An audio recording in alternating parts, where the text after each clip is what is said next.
What's up, guys? Mitchell here. Today I got this For Honor beta gameplay for you, excuse me.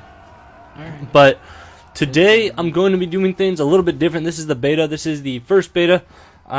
Still haven't played the new beta, but this is going to be my video on whether or not you should buy this game. So, should you buy it? For Honor Edition. Because I'll probably do it for a couple videos, but I figured this is a good start. I put some time into this game. I've seen quite a bit of it from the betas, and there is stuff I haven't seen, and that honestly makes me more excited for the beta, or for the full game I should say, than what the beta offers.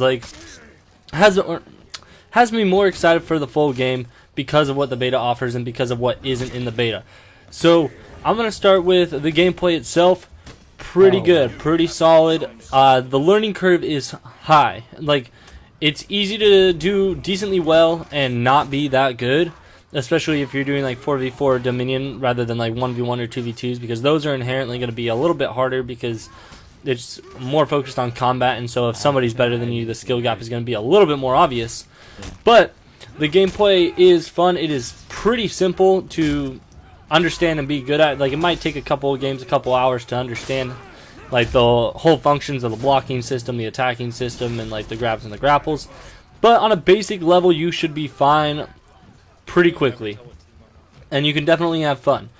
But it goes so much deeper than that. There are combos, there are stun blocks, there are grapples, there are dodges. There are so many things in this game. There's the revenge system, which makes it more entertaining when you're going against multiple people at one time. There's the stamina meter. There are so many other things that, although this game may seem simple and is basically 4 or 5 buttons, that's all you press, there is a whole system to it that is pretty deep. So it is far more complex. And so if you're gonna be good at, if you become good at this game, you can get good at this game.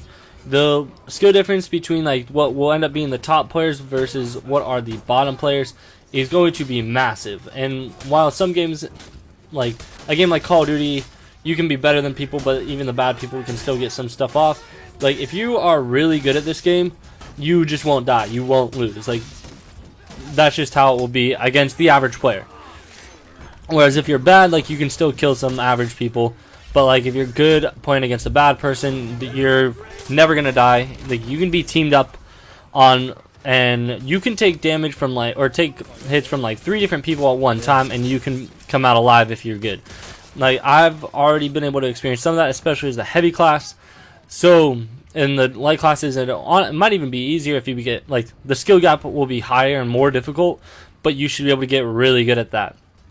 So in terms of that, gameplay and mechanics wise, I would highly recommend it if you're into it. If you're into fighting games like Mortal Kombat, Tekken, whatever, this has a system kind of similar to that, in that but it's easier to be okay at. In those games, I suck at those fighting games, and the combos just absolutely kill me, and it's kind of ridiculous, especially because I hate the blocking in a lot of those games, because it's back and then you either move backwards, and it's I need to get closer to them, but they keep fucking me up. But anyways, that's a whole different conversation. So mechanics, pretty simple, easy to learn on a basic level, but you can get really good at it, which would make this game a hell of a lot more fun. And so for the average gamer, I would definitely recommend it in terms of gameplay by itself. Now, replayability is another thing that comes in that is a factor in whether or not you should buy a game. And I've played, during the course of the beta, I've put probably 10 to 20 hours in it already. And while in the beta there's only 3 game modes, and most of the time I was playing this game mode, which is just a 4v4 domination style game, I played this game mode alone for 10 to 20 hours. And that's just in the beta, and that's not with the limited. That's with limited classes. It's 9 out of the 12, and it's on 3 maps, and there's going to be 12. So the fact that you can put that I can put that much time into this small amount of a game, when it comes to the full game, where there's so much more to do. Because I only played as this class, I played as the Peacekeeper, I played as the Warlord. Those are my 3 primary classes. I played a little bit as the Knight, a little bit as the Raider, and a little bit as the Berserker, but like 1 or 2 games like max for each of them, and then I didn't even touch any of the Samurai classes. So that basically means like in that kind of time, there's a lot you can do, and there's a lot to do in this game, and I'd say the replayability is high, especially because there is a campaign mode. There is going to be 5 modes total, like 5 or 6 I believe, and there is just a lot of fun to be had in this. The variation between the maps are different enough, and then they have the like faction war system, so that'll add stuff to it that makes you it incentivizes you to come together as like a team and to play better, and it push up against territories to play different maps and all these kind of things. And there are rewards every season, and the seasons are a couple like weeks or whatever.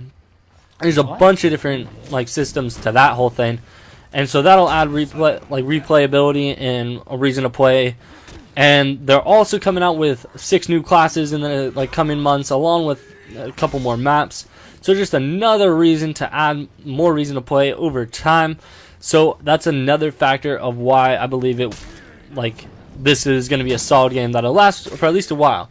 And what makes it a little bit more difficult is that you have a bunch of games coming out soon. You have Mass Effect Andromeda coming out in like a month and a half. You got Ghost Recon Wildlands coming out in less than a month. But this game, if you have the money to spend, if you have to choose between all these, like I can't say you should pick this one over the other ones, because I have no experience with the other ones to choose it. Personally, Mass Effect, it is a game I'll play through the story once, and then depending on the multiplayer, because I have no idea what that's like, I will not play again.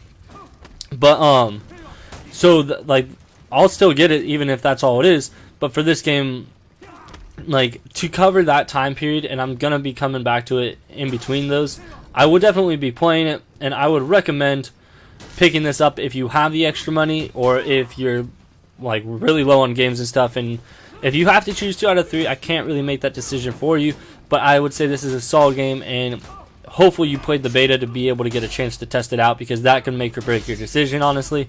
But I've had multiple friends who were like kind of iffy on the game, or who were like happy with the game, but then they got into the beta and they were like, wow, there is far more than I thought there would be. So that they got more hyped on that. So that's just another reason. The customization there's a ton in this game, and that is a huge plus. So all in all, I would say you should pick up this game. I know I will be, and I will be playing the fuck out of it. I've already made like 2 weeks worth of videos, but that's it. I killed it this game 13-1, but that's it for me. Leave a like if you liked it, because I'm out. Deuces, y'all. Alright, yeah.